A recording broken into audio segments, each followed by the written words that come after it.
ஆவியான எங்கள் அன்பு தெய்வமே, அடியோரை ஆட்கொண்டு நடத்துமே.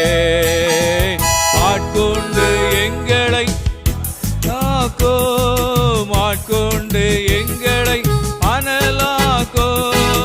அன்பினாலே அலங்கரியோ, அன்பினாலே அலங்கரியோ.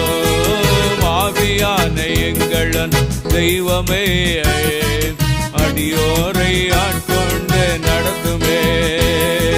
ஜெபிக்க வைக்கும் எங்கள் ஜப வீரரே, துதிக்க தூண்டும் துணையாளரே,